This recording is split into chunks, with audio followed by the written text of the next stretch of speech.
Assalamualaikum warahmatullahi wabarakatuh. Perkenalkan, nama saya Sandi Rizky Faransa dengan NPM 240681240075 dari Prodi Pendidikan Jasmani semester 3 Fakultas Pendidikan Islam dan Keguruan. Oke, baik, di sini saya akan menjelaskan tentang etika bermedia digital. Yang pertama, pengertian etika bermedia digital dalam Islam. Etika bermedia digital dalam adab dan tanggung jawab seorang muslim ketika menggunakan media sosial, internet, perangkat digital, dan teknologi komunikasi. Dalam Islam, segala bentuk aktivitas termasuk dunia digital harus mencerminkan kejujuran, kehati-hatian, akhlak mulia, dan tidak menimbulkan mudarat. Islam mengajarkan bahwa setiap ucapan dan postingan akan dipertanggungjawabkan di hadapan Allah. Seperti dalam Quran surat Qaf ayat 18, yaitu tidak ada suatu kata yang diucapkan kecuali ada di dekatnya malaikat pengawas yang selalu hadir. Yang kedua, ada prinsip-prinsip etika bermedia digital dalam Islam. Yang pertama, A. Tidak menyebarkan informasi tanpa tabayun atau verifikasi. Menyebarkan berita tanpa memastikan kebenaran dapat menimbulkan fitnah dan kerusakan dalil ulama itu. Wahai orang-orang yang beriman, jika datang kepada kalian seorang fasik membawa suatu berita, maka telitilah kebenarannya atau tabayun. Quran surat Al-Hujurat ayat 6. B. Menjaga lisan dan tulisan. Apa yang ditulis di internet sama seperti ucapan dan lisan. Seperti dalam hadis Nabi, barang siapa beriman kepada Allah dan hari akhir, maka hendaklah ia berkata baik atau diam. Hadis riwayat Bukhari dan Muslim. Contoh implementasi dalam digital itu tidak menghina, membuli, atau kasar di komentar, menggunakan bahasa sopan santun, dan tidak memaki, menjaga adab dalam diskusi online.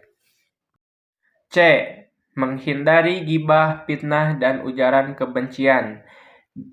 Gibah bisa terjadi lewat chat, komentar, postingan, atau status.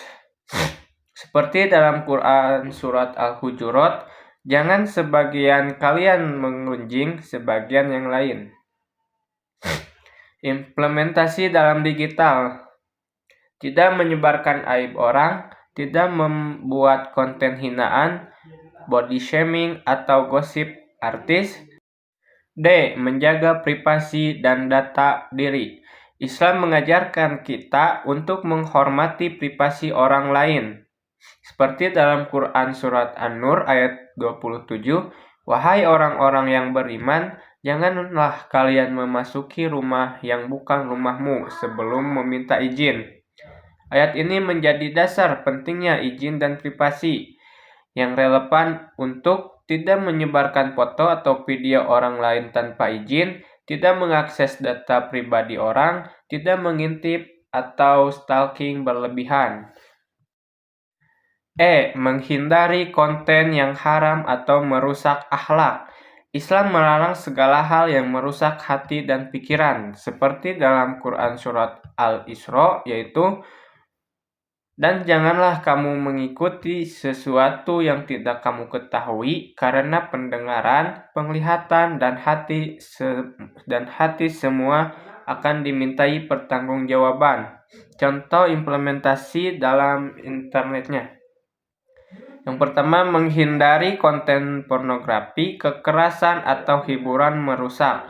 Yang kedua, tidak memproduksi konten maksiat. Yang ketiga, bijak memilih tontonan dan bacaan. F. Bersikap adil dan tidak menyakiti orang lain.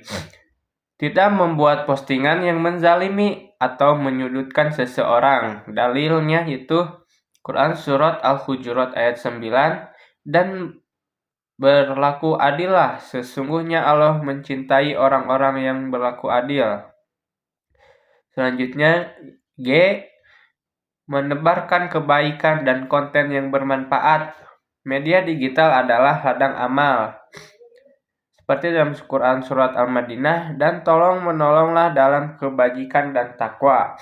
Implementasi dalam digitalnya yaitu membuat konten edukasi dan bermanfaat. Yang kedua, menyebarkan motivasi dan dakwah yang menyejukkan.